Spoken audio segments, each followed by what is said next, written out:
ঢাকা বিশ্ববিদ্যালয়ের ক্যাম্পাসে এমন কিছু ঘটতে চলেছে যা গত কয়েক দশকেরও বেশি সময় ধরে কেউ কল্পনাও করতে পারেনি।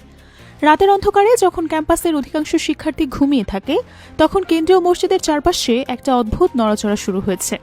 ট্রাক আসছে, মালামাল নামছে, শ্রমিকরা কাজ করছে। কি হচ্ছে আসলে? এই প্রশ্নের উত্তর খুঁজতে গিয়ে যা বেরিয়ে এসেছে তা সত্যি চমকে দেওয়ার মতো। দীর্ঘ ৬৫ বছর, এই সময়টা কম নয়। একটা মানুষ জন্মায়, বড় হয়, বুড়ো হয়ে যায়, কিন্তু ঢাকা বিশ্ববিদ্যালয়ের কেন্দ্রীয় মসজিদ এই পুরো সময়টায় যেন এক জায়গায় থমকে ছিল। কেউ এর দিকে ফিরেও তাকায়নি। অথচ এই মসজিদটি শুধু একটি ইবাদতখানা নয়, এটি এদেশের সর্বোচ্চ বিদ্যাপীঠের আত্মার একটি অংশ। প্রতিদিন হাজারো শিক্ষার্থী এখানে নামাজ পড়তে আসেন, আল্লাহর কাছে দোয়া করেন, নিজেদের পড়াশোনার জন্য, ভবিষ্যতের জন্য, দেশের জন্য। কিন্তু তারা কি পেয়েছেন এতদিন? একটি জীর্ণশীর্ণ ভবন যেখানে দেওয়ালের রং উঠে গেছে, ফ্যানগুলো কোনো মতে ঘুরছে, সাউন্ড সিস্টেম বলতে যা আছে তা দিয়ে খুতবা শুনতে কান পাততে হয়। কিন্তু হঠাৎ করে সব বদলে যেতে শুরু করেছে। গত কয়েকদিন ধরে মসজিদের চারপাশে যে কর্মযজ্ঞ চলছে তা দেখে অনেকেই অবাক হয়েছেন। কি হচ্ছে এখানে? এই প্রশ্নের উত্তর জানতে গিয়ে আমরা পৌঁছে গেছি এমন একটা তথ্যে যা শিক্ষার্থীদের মধ্যে উত্তেজনার ঢেউ তুলেছে। ডাকসুর ভিপি সাদিক নেতৃত্বে শুরু হয়েছে মসজিদের আমূল সংস্কার কার্যক্রম। কিন্তু এই সংস্কারের পরিকল্পনা শুনলে আপনার চোখ কপালে উঠবে। তুরস্কের ইস্তাম্বুলের কথা মনে পড়ে? সেখানকার মসজিদগুলো দেখলে মনে হয় স্বর্গের এক টুকরো পৃথিবী নেমে এসেছে। সুলতান আহমেদ মসজিদ, যাকে ব্লু মসজিদও বলা হয়, তার সৌন্দর্য দেখে মানুষ মুগ্ধ হয়ে যায়। আয়া সোফিয়া, সুলেমানিয়া মসজিদ, এসব স্থাপত্যের কথা শুনলেই মনে একটা শান্তির অনুভূতি জাগে। এখন ভাবুন তো, ঢাকা বিশ্ববিদ্যালয়ের কেন্দ্রীয় মসজিদে যদি সেই তুরস্কের আধুনিক মসজিদগুলোর ছোঁয়া লাগে, তাহলে কেমন হবে?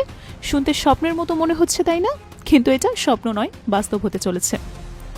গল্পটা শুরু হয়েছিল কয়েক মাস আগে। ডাকসুর এই মেয়াদে যখন নতুন নেতৃত্ব এলো, তখন অনেকেই ভাবছিল এবারও হয়তো আগের মতোই চলবে। কিছু বক্তৃতা, কিছু অনুষ্ঠান, কিছু ফাইল চাপা দেওয়ার সমস্যা নিয়ে বৈঠক, ব্যাস এটুকুই।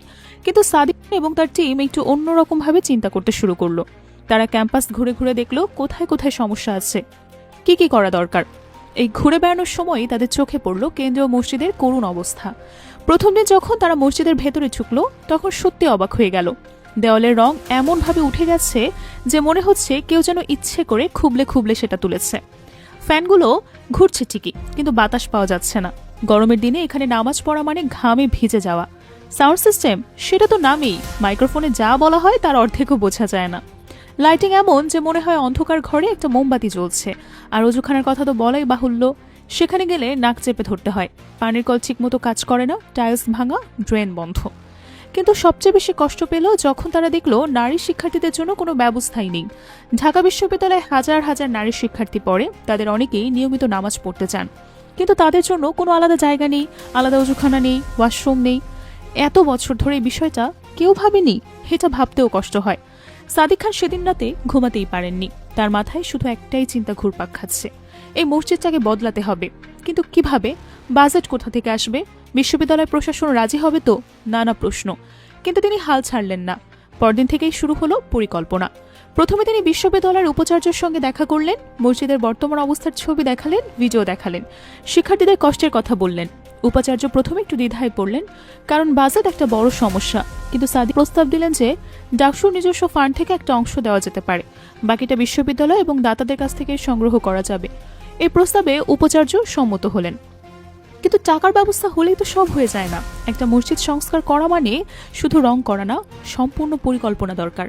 কেমন হবে নতুন মসজিদ, কি কি পরিবর্তন আনা হবে, এসব নিয়ে চিন্তাভাবনা শুরু হলো। এই সময়ে সাদিক এলো তুরস্কের মসজিদগুলোর কথা। তিনি ইন্টারনেটে ঘাটাঘাটি করে দেখলেন তুরস্কের আধুনিক মসজিদগুলো কিভাবে ঐতিহ্য এবং আধুনিকতার মিশ্রণ ঘটিয়েছে। সেখানে এসি আছে, আধুনিক সাউন্ড সিস্টেম আছে, সুন্দর লাইটিং আছে, আরামদায়ক কার্পেট আছে, নারীদের জন্য আলাদা আলাদা ব্যবস্থা আছে। কিন্তু এত কিছুর মধ্যে মসজিদের যে আধ্যাত্মিক পরিবেশ, সেটা নষ্ট হয়নি, বরং আরও বেড়েছে। এই মডেলটাই ঠিক করা হলো ঢাকা বিশ্ববিদ্যালয়ের কেন্দ্রীয় মসজিদের জন্য। কিন্তু কথা বলে শুরু হলো গুরু। কাজ শুরু করতে গিয়ে নানা বাধা এলো।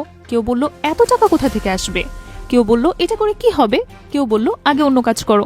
কিন্তু সাদিক আর টিম দমে গেলেন না। তারা বোঝালেন যে এই মসজিদটা শুধু একটা ভবন নয়, এটা ঢাকা বিশ্ববিদ্যালয়ের আত্মার একটা অংশ। এখানে প্রতিদিন হাজারো শিক্ষার্থী আসেন, তারা এখানে আল্লাহর কাছে দোয়া করেন, শান্তি খোঁজেন। তাদের জন্য একটা সুন্দর পরিবেশ তৈরি করা কি আমাদের দায়িত্ব না? অবশেষে সব বাধা পেরিয়ে কাজ শুরু হলো। সেই দিনটা ছিল একটি ঐতিহাসিক দিন। ৬৫ বছর পর প্রথমবারের মতো মসজিদের সংস্কার কাজ শুরু হচ্ছে। অনেক শিক্ষার্থী সেদিন এসেছিলেন শুধুমাত্র দেখতে। তাদের চোখে ছিল আশা, মুখে ছিল হাসি। একজন বলছিলেন, আমি 4 বছর ধরে মসজিদে নামাজ পড়ছি, প্রতিদিন মনে হতো কবে এটা ঠিক হবে, আজ সেই দিন এলো। কিন্তু সংস্কার বলতে আসলে কি হচ্ছে, চলুন একটু বিস্তারিত জানা যাক। প্রথমে আসে রঙের কথায়। মসজিদের পুরো দেওয়ালে নতুন রং দেওয়া হচ্ছে, কিন্তু এই রং সাধারণ কোনো রং নয়। এটা বিশেষভাবে তৈরি করা হয়েছে যাতে দীর্ঘদিন টেকে এবং দেখতেও সুন্দর লাগে। রঙের ছায়া বেছে নেওয়া হয়েছে এমনভাবে যাতে মসজিদের ভেতরে একটা শান্ত এবং প্রশান্তিদায়ক পরিবেশ তৈরি হয়। তুরস্কের মসজিদগুলোতে যেমন নীল এবং সাদার সমন্বয় দেখা যায়, তেমন কিছু একটা করার চেষ্টা করা হচ্ছে। এরপর আসি কার্পেটের কথায়। আগে যে কার্পেট ছিল সেটা এতটাই পুরনো এবং নোংরা যে সেখানে সেজদা করতে গেলেও অস্বস্তি লাগতো। এখানে নতুন করে বিছানো হচ্ছে উন্নত মানের কার্পেট। এই কার্পেট নরম, পরিষ্কার এবং দেখতেও সুন্দর। প্রতিটি কার্পেটে নকশা করা আছে যাতে নামাজের সময় কাতার সোজা রাখতে সুবিধা হয়। এছাড়াও এই কার্পেট বিশেষভাবে তৈরি যাতে ধুলোবালি জমে না এবং পরিষ্কার রাখা সহজ হয়। সাউন্ড সিস্টেমের কথা বলি এবার। আগে যে সাউন্ড সিস্টেম ছিল সেটা দিয়ে খুতবা শুনতে গেলে কান পাততে হতো। অনেক সময় মনে হতো ইমাম সাহেব কি বলছেন কিছুই বোঝা যাচ্ছে না। এখন লাগানো হচ্ছে সম্পূর্ণ আধুনিক সাউন্ড সিস্টেম। এতে একাধিক স্পিকার থাকবে যা মসজিদের প্রতিটি কোণায় সমান শব্দ পৌঁছে দেবে। মাইক্রোফোনের মান এত উন্নত যে কোনো গুনগুন শব্দ বা হাউলিং হবে না। নামাজের সময় তিলাওয়াত এবং খুতবা স্পষ্টভাবে শোনা যাবে। এটা শুধু সুবিধার বিষয় না, এটা ইবাদতে মনোযোগ রাখার বিষয়ও। লাইটিং এর কথায় আসি। একটা মসজিদের আলো কেমন হওয়া উচিত? খুব বেশি ঝকঝকে না, আবার অন্ধকারও না। এমন একটা নরম আলো যা চোখে আরাম দেয় এবং মনে প্রশান্তি আনে। এই ধারণা মাথায় রেখেই নতুন লাইটিং সিস্টেম ডিজাইন করা হয়েছে। এখানে এলইডি লাইট ব্যবহার করা হচ্ছে যা বিদ্যুৎ সাশ্রয় এবং দীর্ঘস্থায়ী। কিন্তু শুধু তাই না, আলোর রং এবং তীব্রতা এমনভাবে ঠিক করা হয়েছে যাতে মসজিদের ভেতরে একটা স্বর্গীয় পরিবেশ তৈরি হয়। বিশেষ করে রাতের বেলায় যখন আলোগুলো জ্বলবে তখন মনে হবে যেন এক অন্য জগতে এসে পড়েছি। এবার আসি সবচেয়ে বড় পরিবর্তনের কথায়। শীতাতাপ নিয়ন্ত্রিত ব্যবস্থা বা এসি। ঢাকায় গরমের দিনগুলো কেমন সেটা সবাই জানেন। তাপমাত্রা 40 ডিগ্রির উপরে চলে যায়, আর্দ্রতা এত বেশি যে শরীর ঘেমে নিয়ে যায়। এই অবস্থায় মসজিদে এসে নামাজ পড়া সত্যি কষ্টের ছিল। অনেকে গরমের কারণেই মসজিদে আসা বাদ দিয়ে দিতেন। এখন সেই সমস্যার সমাধান হতে চলেছে। পুরো মসজিদকে এসি করা হচ্ছে। গরমের দিনেও এখন আরামে নামাজ পড়া যাবে। মনোযোগ থাকবে ইবাদতে, গরমে না। কিন্তু এত কিছুর মধ্যে সবচেয়ে গুরুত্বপূর্ণ যে পরিবর্তন সেটা হলো নারী শিক্ষার্থীদের জন্য ব্যবস্থা। এতদিন তাদের জন্য কোনো আলাদা জায়গা ছিল না, অথচ ঢাকা বিশ্ববিদ্যালয়ে নারী শিক্ষার্থীর সংখ্যা কম না। তারাও নিয়মিত নামাজ পড়তে চান, কিন্তু সেই সুযোগ ছিল না। এখন সেই সমস্যার সমাধান হচ্ছে। মসজিদে নারী শিক্ষার্থীদের জন্য আলাদা নামাজের স্থান তৈরি করা হচ্ছে। অজুখানার কথা আলাদা করেই বলতে হয়। আগের অজুখানা ছিল যে কতটা খারাপ সেটা যারা ব্যবহার করেছেন তারা জানেন।